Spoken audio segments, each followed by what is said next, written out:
Les Antilles doivent-elles, à l'instar d'Haïti, engager un processus d'affranchissement, d'indépendance et rompre définitivement le cordon ombilical avec l'ancienne puissance coloniale?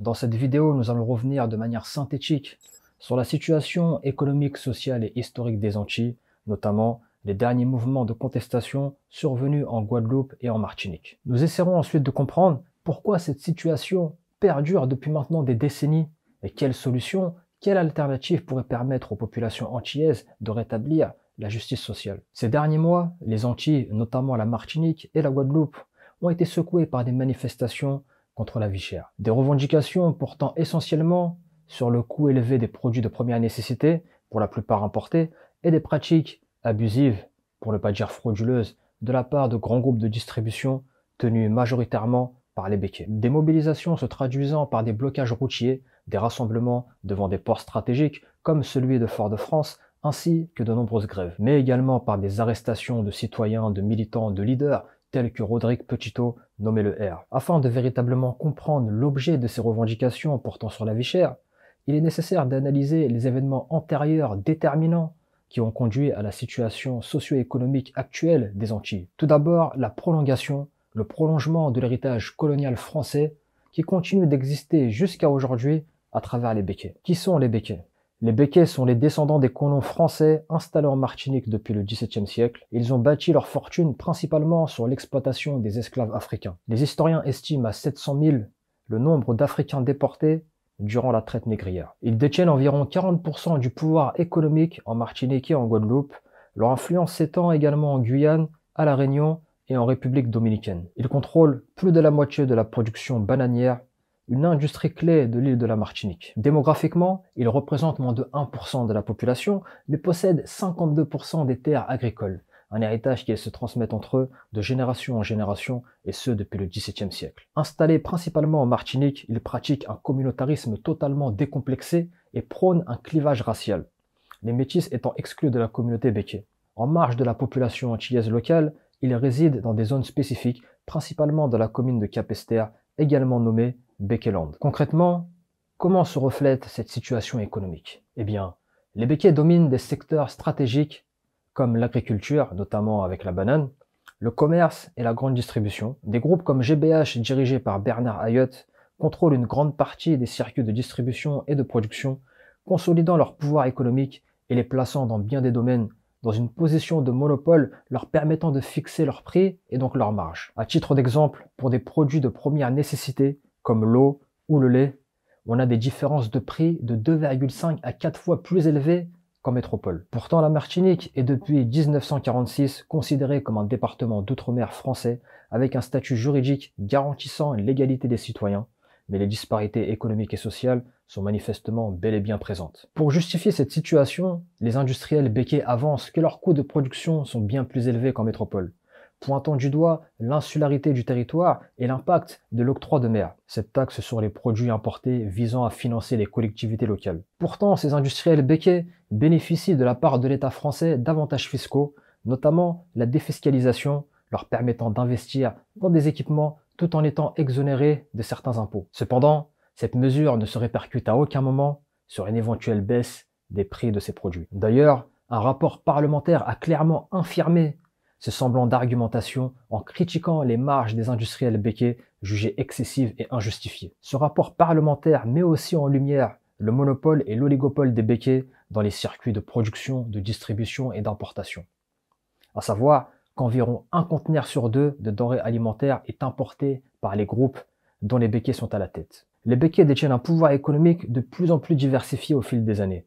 On les retrouve désormais propriétaires dans des secteurs comme la finance, le transport, les compagnies d'assurance, l'énergie ou encore le foncier, établissant une quasi-hégémonie. 3 grandes familles béquets détiennent 40% des grandes surfaces, notamment sous les enseignes Carrefour, Champion ou Leader Price. Le groupe Ayotte contrôle à lui seul 43% du marché. Cette concentration de pouvoir économique ne respecte nullement la législation en matière de concurrence. Concernant la vie sociétale, si on prend à titre d'exemple la Martinique, tout en sachant que les autres îles avoisinantes partagent plus ou moins les mêmes problématiques, la Martinique, cette ancienne colonie française devenue un département d'outre-mer en 1946, compte aujourd'hui près de 350 000 habitants. Près de 27% de personnes vivent sous le seuil de pauvreté. 14,3% de la population est au chômage. 13% de la population est bénéficiaire du RSA, ce qui équivaut à environ 45 500 personnes. Comme je l'ai précisé précédemment, 52% des terres agricoles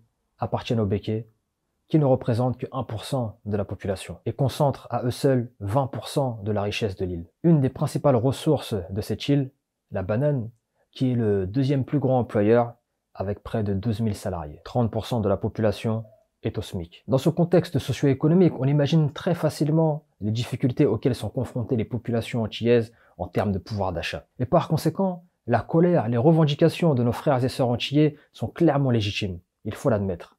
Aucun individu, quel qu'il soit, ne peut tolérer indéfiniment l'intolérable. La justice sociale est un droit fondamental auquel tout Français de métropole comme des dom-toms doit être en mesure de pouvoir jouir. Force est de constater que les Antilles demeurent jusqu'à aujourd'hui victimes des stigmates de son passé colonial. Un peu à l'instar des anciennes colonies françaises en Afrique, à la différence que, dès 1946, ce que l'on nomme les départements et territoires d'outre-mer ont été considérés à part entière comme des territoires français.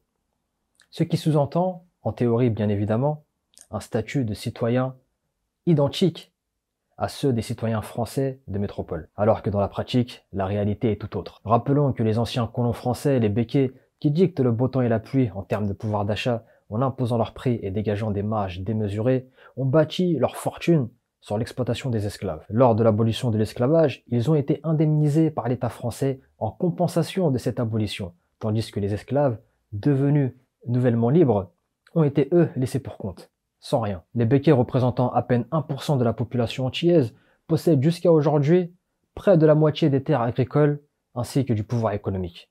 De quelle égalité avec les citoyens français de métropole parle-t-on? Comment peut-on abolir l'esclavage, établir un cadre pénal visant à sanctionner tout comportement discriminatoire et raciste, et en même temps refuser d'abandonner les avantages mal acquis durant ce crime contre l'humanité? Et bien plus encore, dans le cas de la vie chère aux Antilles, contribuer au statu quo, car en toute connaissance de cause, l'État français à aucun moment n'intervient pour s'opposer à cette situation de monopole par les Békés. Au contraire, elle contribue à leur soutien par le biais de subventions, d'avantages fiscaux, et entretient depuis des décennies des relations diplomatiques privilégiées avec les Békés organisés en lobby. On peut également souligner le rôle du gouvernement français dans l'affaire du chlordécone, celui-ci ayant fourni aux Békés une dérogation permettant l'utilisation de ce poison durant 3 années après sa date d'interdiction sur le marché. On comprend clairement, à travers cette réalité, la position de la France qui consiste, quoi qu'on en dise, à maintenir cette inégalité sociale dans les départements d'outre-mer